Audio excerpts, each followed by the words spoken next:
Sejam muito bem-vindos ao Mesa de Debates. Aqui quem está falando é o Guilherme e vamos que vamos, pessoal, dar continuidade aqui na nossa programação da semana, conversando, debatendo aí, tratando sobre diversas questões referentes à luta dos trabalhadores e, obviamente, vamos continuar falando, abordando a questão da greve dos servidores federais, né, que está aí há mais de 70 dias. E o convidado de hoje é o Albano Teixeira, ele que é do Colégio Pedro II, do Rio de Janeiro, né, e que topou aí o convite para conversar com a gente sobre como que ele está vendo todo esse processo. Então, Albano, antes da gente começar, por favor, fale um pouquinho aí de você, se apresente aí para o público. Eu sou professor aposentado do Departamento de História, entrei pelo concurso de 2003 e me aposentei em 2019, no final do ano de 2019. Faço parte dessa gestão na pasta de carreira, na pasta de aposentados, né? Eu componho essa gestão nessa pasta de aposentados. E faço parte do GT Carreira, do Sindicop e do GT Carreira do Sinasef, que é o nosso sindicato nacional.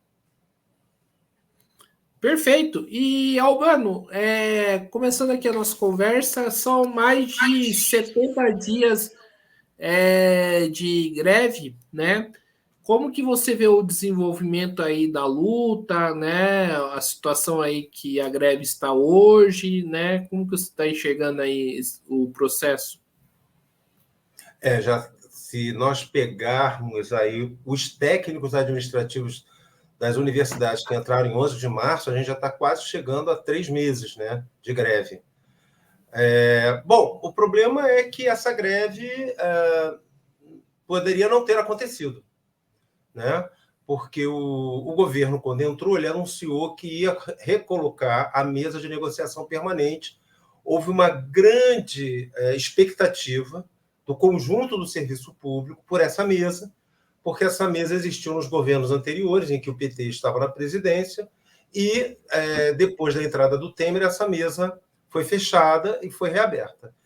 E tanto que nós nos mobilizamos a nível do Sinasef, e nós fizemos, em 2023, 2 encontros, contabilizando 10 dias, fazendo todo um projeto de reestruturação da carreira, tanto dos técnicos administrativos quanto dos docentes, vendo piso, STEP, aceleração, promoção, progressão, uma série de coisas. E, na verdade, em 2023, essa não foi uma pauta com prioridade para o governo. O governo deu prioridade a outras pautas, a pautas que interessavam os setores dominantes da sociedade. Então, foi o arcabouço fiscal, foi a reforma tributária, foi o relançamento do PAC, e o governo foi fazendo reuniões em que ele não avançava, nada acontecia, até que em novembro, no final do ano, ele deu a seguinte informação: ele só ia reajustar os benefícios, né, que seriam a alimentação, o per capita, que é para quem tem plano de saúde, o governo dá um auxílio, né, um valor para contribuir com esse pagamento, e o creche. E aí é importante que se diga o seguinte: esses auxílios eles atingem 49% do serviço público.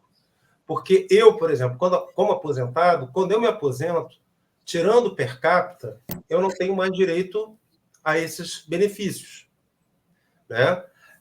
O benefício que eu tive agora com a elevação do per capita é R$50. Eu aumentei esse mês em R$50 a minha aposentadoria. É o que veio desse benefício para mim, né? E que não ia dar reajuste em 2024.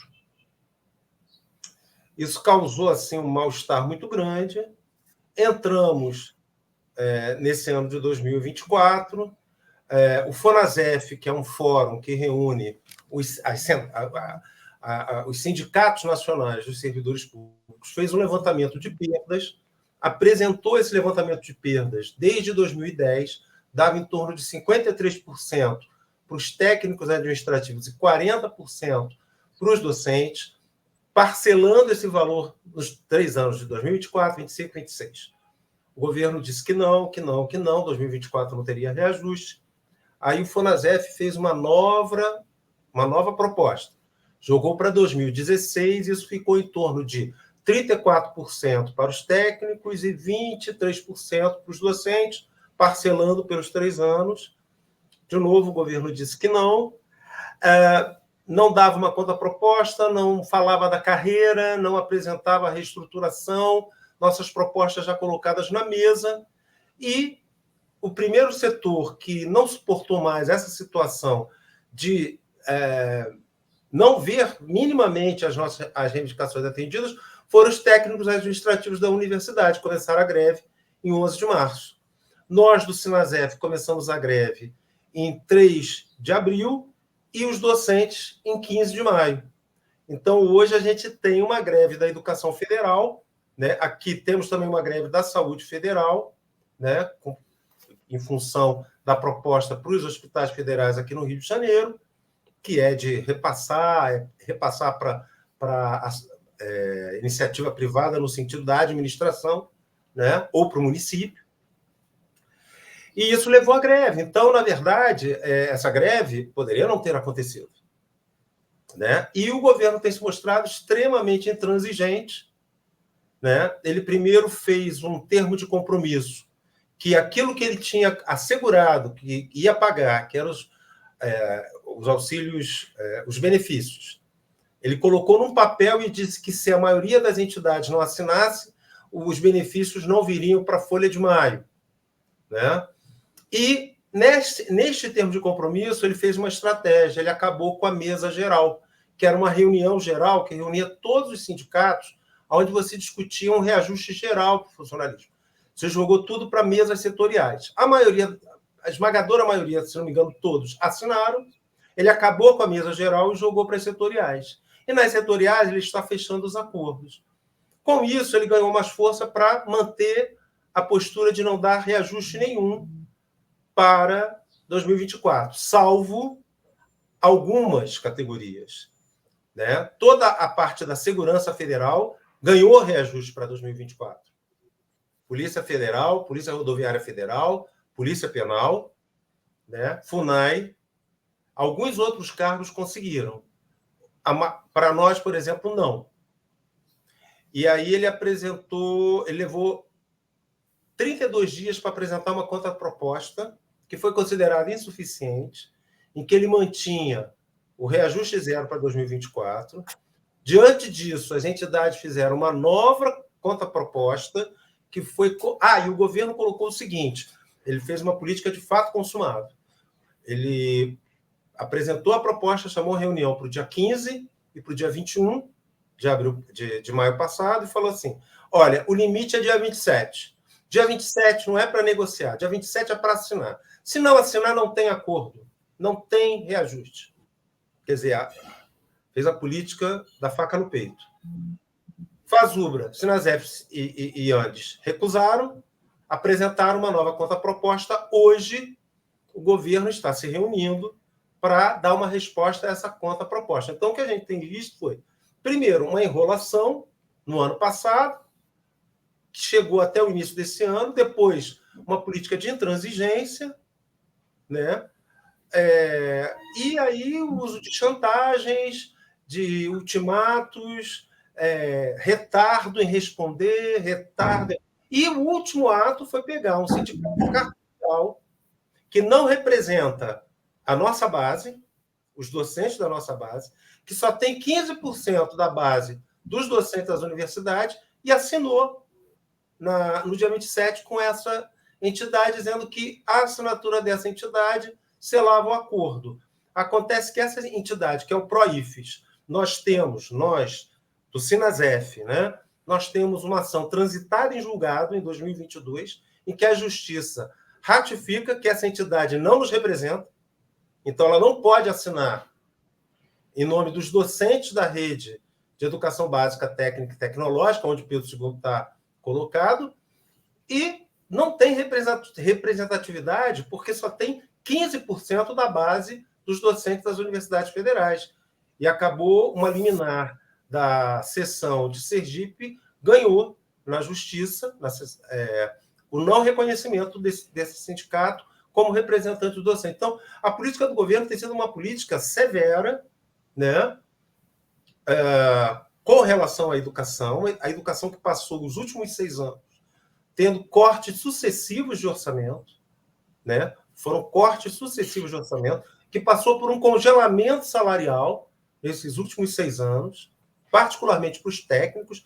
Para se ter uma ideia, o piso do técnico hoje ele é R$ 42,00 acima do salário mínimo. Um técnico administrativo da educação, ele, em média, fica 5 anos na educação federal. Ele entra, passa para o concurso, faz novos concursos, e quando ele é chamado para um outro cargo, seja na área federal ou estadual, municipal, que ganhe mais, ele vai embora. Então, hoje, a média de permanência desse técnico é 5 anos.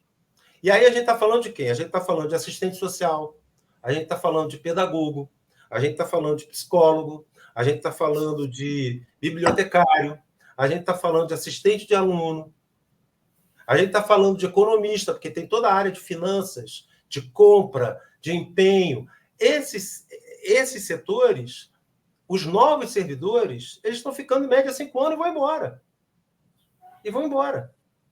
Hoje, por exemplo, no Colégio Pedro II, há uma falta crônica de assistentes de alunos.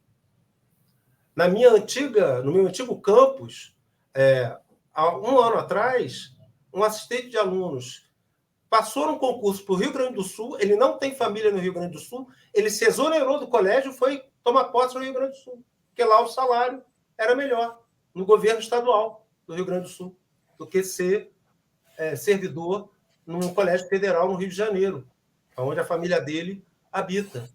Né? Docentes, a carga base de 40 horas, hoje, ela está R$ 1.100, em média, abaixo do piso nacional do magistério, que é o piso que deve regular todos os regimes de trabalho do magistério.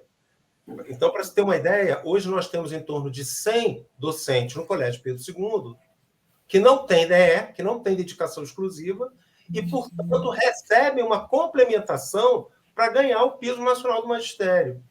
Né? Recentemente, a nossa reitora ela deu um depoimento dizendo que o campus centro, que é o prédio mais antigo, que é um prédio tombado pela Prefeitura do Rio de Janeiro, ele está ameaçado de pegar fogo como o Museu Nacional da Quinta da Boa Vista, em função da situação.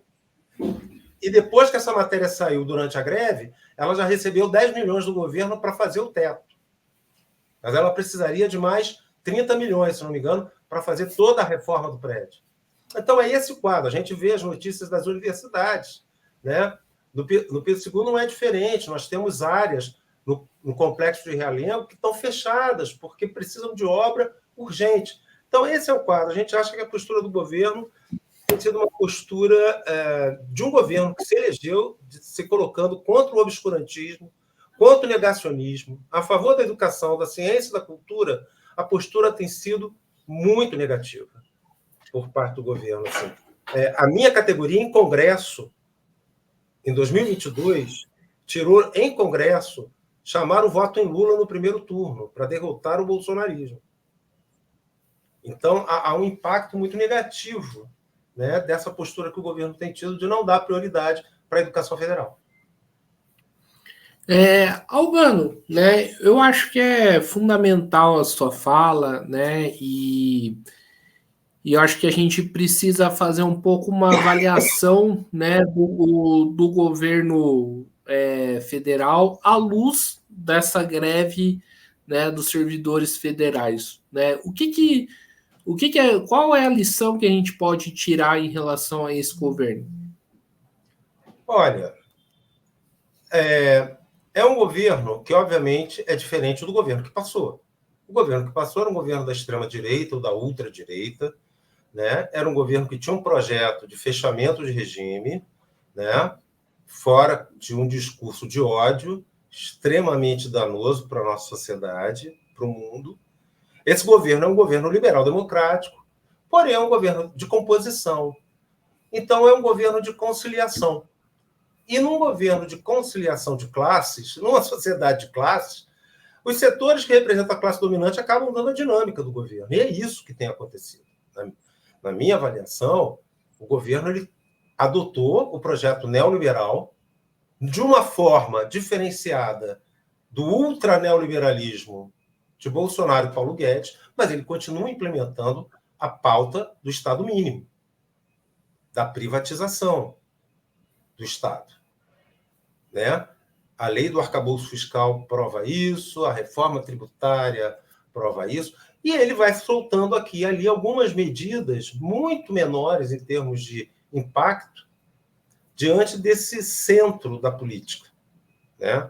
Então, a greve da educação federal, eu acho que é um reflexo disso, assim, de uma expectativa não realizada, de certa forma frustrada, e também de uma luta desesperada da categoria, porque a categoria sabe que, se não conseguir frear esse processo, só vai piorar.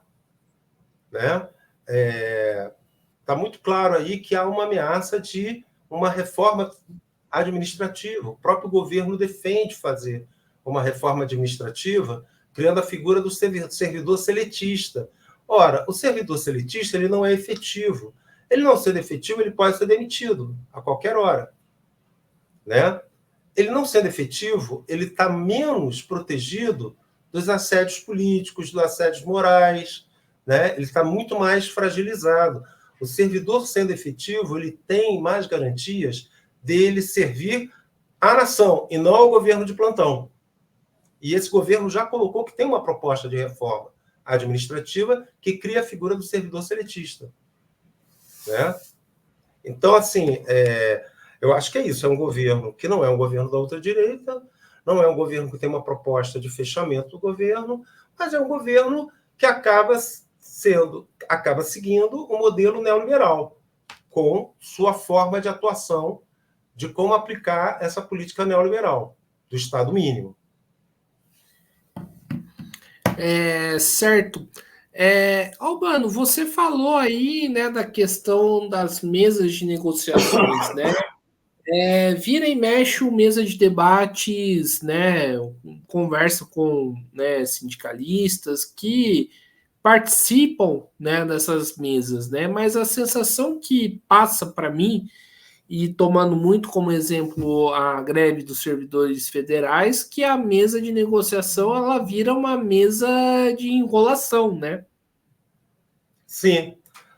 Olha, a mesa, como eu falei, teve uma expectativa muito grande quando veio a reimplantação da mesa de negociação permanente. Aí tinha uma mesa geral financeira e teriam as mesas setoriais, né?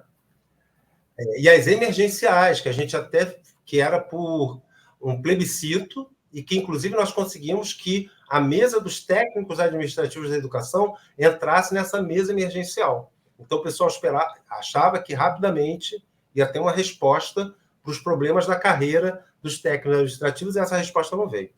Então, por exemplo, o ano passado foi isso, foi empurrar com a barriga,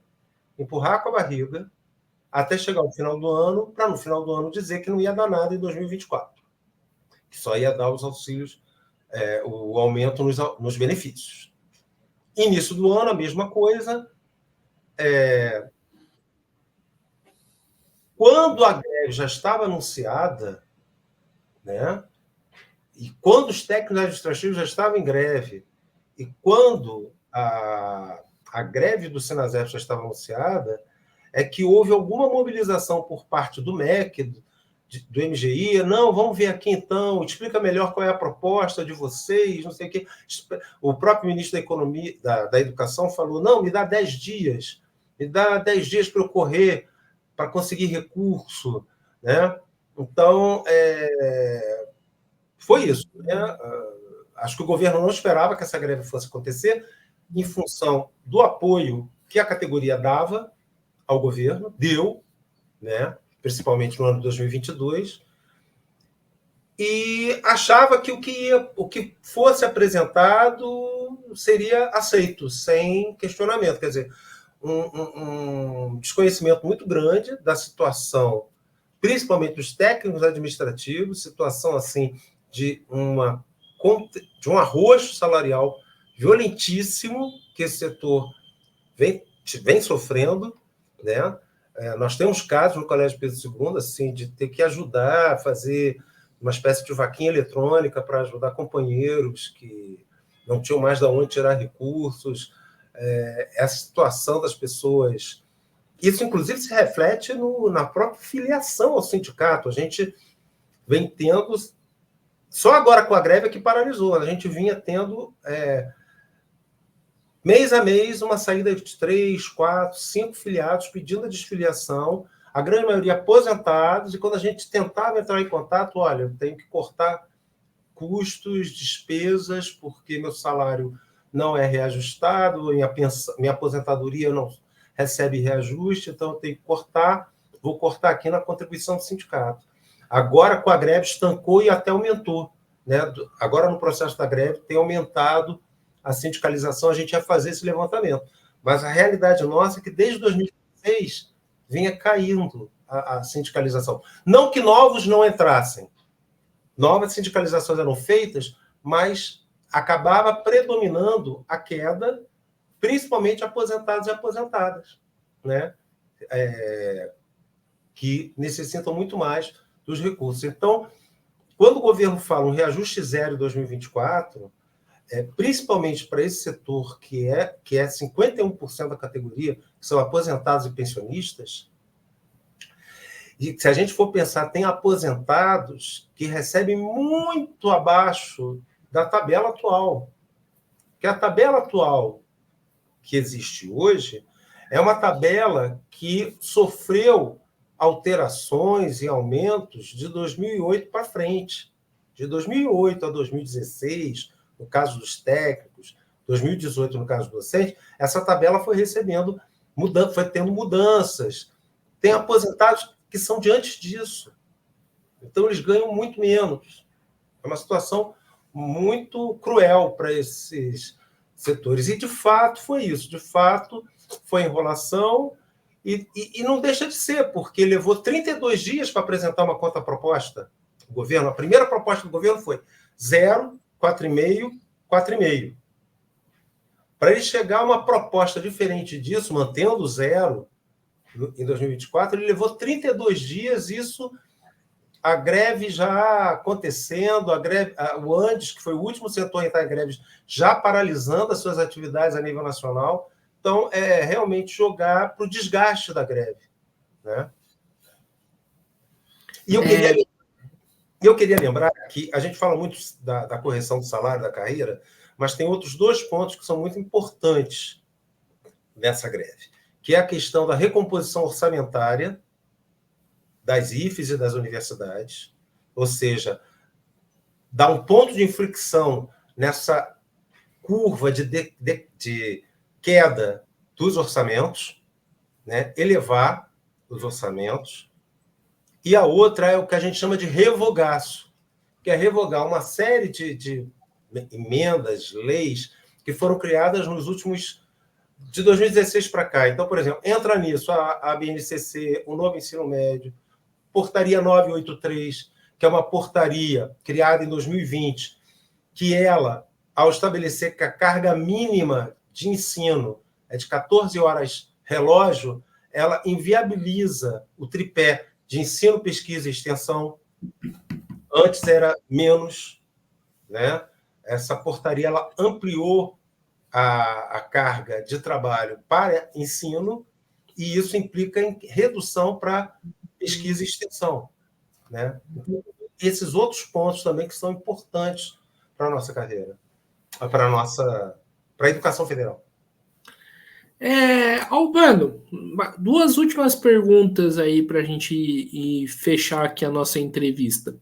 A primeira pergunta, a pergunta que eu faço, que eu gostaria que você respondesse, é que existe uma visão na esquerda, né, sobre essa greve, em setores que, inclusive, estão na Fazubra, no Sinasef, de que esse governo seria um governo em disputa.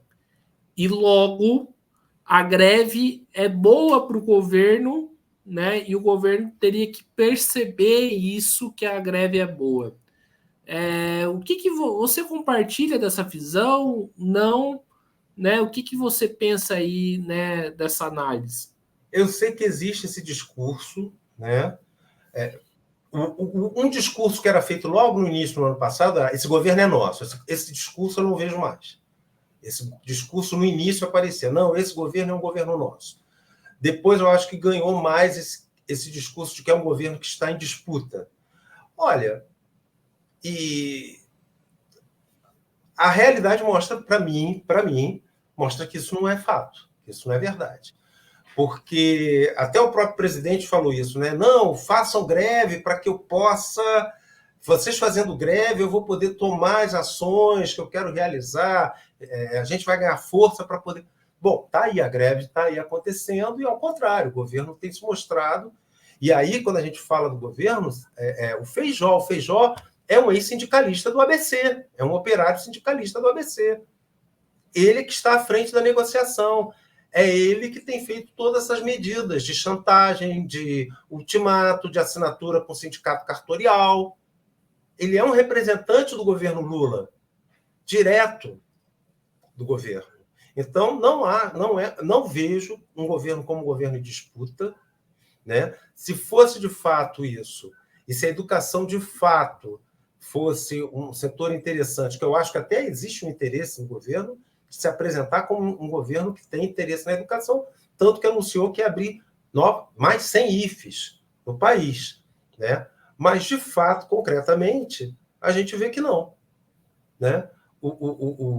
A figura colocada para negociar conosco é um sindicalista do ABC ligado a Lula e que tem tido toda essa postura patronal conosco. Então, para mim está muito claro que é um governo de caráter burguês, em que pese que tenha o PT e a principal figura do PT no cargo máximo do Estado brasileiro, mas ele tem se comportado como um governo burguês, liberal-democrático, neoliberal, né? Aplicando o neoliberalismo. Certo. Então vamos aí para a última pergunta. Eu escuto, né, dois discursos, né, contrários à greve. Um discurso vindo, né, da extrema direita, né, falando que, tá vendo? Eles fizeram L e logo tem que pagar, né, o preço por isso, né? Faz-me rir. E outro discurso que é extremamente ridículo, né? Mas beleza. Mas outro discurso que eu vejo, mas esse discurso, né, é por parte de setores da esquerda, falando: mas por que eles não fizeram greve no governo Bolsonaro, né, no governo Temer? Tem que fazer greve, né, no atual governo? O que você teria para responder, né, sobre esses dois discursos? Primeiro, a extrema-direita não tem autoridade política para questionar o nosso movimento. Nós éramos tratados como inimigos, nós éramos tratados como doutrinadores, como pessoas que levavam a distorção da moral das famílias, que propagavam o uso de drogas, as práticas de sexo, enfim, havia todo um discurso de ódio contra os profissionais da educação, contra os professores, né? Taxando todos como comunistas, e o governo teve uma política, nos 4 anos, teve uma governo de ataque, né? Uma série de projetos que vinham no sentido de privatizar a educação federal, né? Cortes e mais cortes e mais cortes no orçamento, congelamento salarial. Então, a ultradireita não tem moral para dizer agora que faz o L aí, porque a política de 4 anos foi uma política de terra arrasada sobre a educação, né? De ataque violento, de jogar a população. E hoje nós temos o eco disso em grupos de pais que nos atacam durante a greve, nos chamando de vagabundos, mandando o governo cortar nosso salário, fazendo esse tipo de discurso. Então, esse é um ponto. A outra questão que você falou, olha só, é muito interessante lembrar que no governo Bolsonaro teve a pandemia. 2019, quando vieram os primeiros cortes na educação, houve a tsunami da educação e nós participamos diretamente. A mobilização da educação federal, dos sindicatos, participando de todas aquelas manifestações da tsunami da educação, paralisando atividades, aconteceu. No Colégio Pedro II, em 2020, no dia da aula inaugural, nós fizemos uma assembleia com quase 300 servidores que tirou estado de greve, tirou da nossa assembleia para indicar para o Sinasef, estado de greve e criação de um comando de mobilização para construir a greve contra a reforma da Previdência de Bolsonaro. Aí veio a pandemia e desmontou tudo. 2021, nós participamos do movimento Vacinação Já, fora Bolsonaro. Convocamos a categoria a participar dos atos de rua, desde que as pessoas se considerassem em segurança para participar dessas manifestações. Então, nós lutamos dentro do possível naquele ano. Temer, 2016 foi o ano da ocupação das escolas contra a lei do teto de gastos, que era chamada Lei do Fim do Mundo, e contra o novo ensino médio, e nós fizemos greve. O Sinasef entrou em greve. Os estudantes ocuparam os campi do Pedro II, e nós fizemos greve em 2016, que foi até dezembro de 2016. Então, não é verdade que não houve luta durante Temer e não houve luta. E outra coisa, em 2022, o Sinasef fez greve, chamou uma greve. Só que a maioria das sessões, como nós, avaliou que nós não tínhamos condições de fazer a greve, né? Porque era um momento ainda de retorno, um processo muito complicado de retorno às atividades regulares da escola, mas algumas sessões entraram em greve em 2022. Então, as pessoas têm que lembrar que houve a pandemia no período do Bolsonaro, mas que houve disposição de luta, sim. Dentro do possível, havia disposição de luta para resistir tanto ao Temer quanto ao Bolsonaro. Então, acho que para a gente encerrar aqui, né, quero agradecer a participação do Albano Teixeira, gostei aí bastante da nossa conversa, né? Vamos seguir acompanhando a luta dos servidores federais, assim como também a gente está seguindo aí a luta, né, da greve dos professores da rede estadual do Paraná, que começou hoje, né, está realizando aí um forte ato, né, na cidade aí de Curitiba, e vamos seguir também vendo aí outras lutas que possam surgir aí no nosso Brasil. Então, agradecendo aí ao Albano e passo a bola aí para ele fazer suas considerações finais. Olha, eu aqui agradeço. A gente está no momento da nossa luta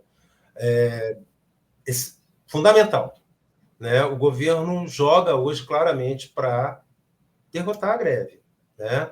Fazer com que essa greve acabe, e cada espaço que a gente consegue para poder colocar o que é que nós estamos lutando, né? O que é que nós estamos reivindicando. A intransigência não parte dos servidores. Os servidores vêm apresentando, vêm reduzindo a sua pauta cada vez mais para tentar chegar a um acordo. O governo é que tem que se mostrar intransigente. Então, eu aqui agradeço muito, porque a gente precisa furar, né, a mídia que não fala da nossa greve, ou quando fala de forma negativa, a grande mídia, a mídia burguesa, né, e todo apoio e todo esclarecimento necessário de se entender que essa greve ela é causada por questões materiais, muito materiais, funcionais, legais, muito presentes e que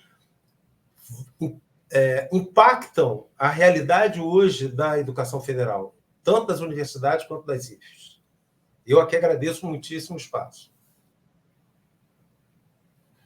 Então é isso aí. Então, mais uma vez aqui agradecendo ao Albano, também agradecendo também a você que estiver nos assistindo. Peço aí que se inscreva no canal podcast Mesa de Debates de Tudo Um Pouco, acompanhe o nosso trabalho, curta, compartilhe, comente aí as nossas entrevistas, matérias, programas. Estamos aí numa campanha para chegar a 10 mil inscritos, né? E a sua inscrição aí é de extrema importância. E para além disso, segue a gente nas nossas redes sociais. Nós estamos no Facebook, TikTok, Instagram e também no Quai, né? O Quai, inclusive, né, estamos aí com 1 mês e meio aí de aplicativo, chegando aí a 1.000 seguidores. E quem puder contribuir aí com o nosso Pix 385-007-028-00 CPF. Então é isso aí, pessoal. A programação hoje continua. Um forte abraço e fui.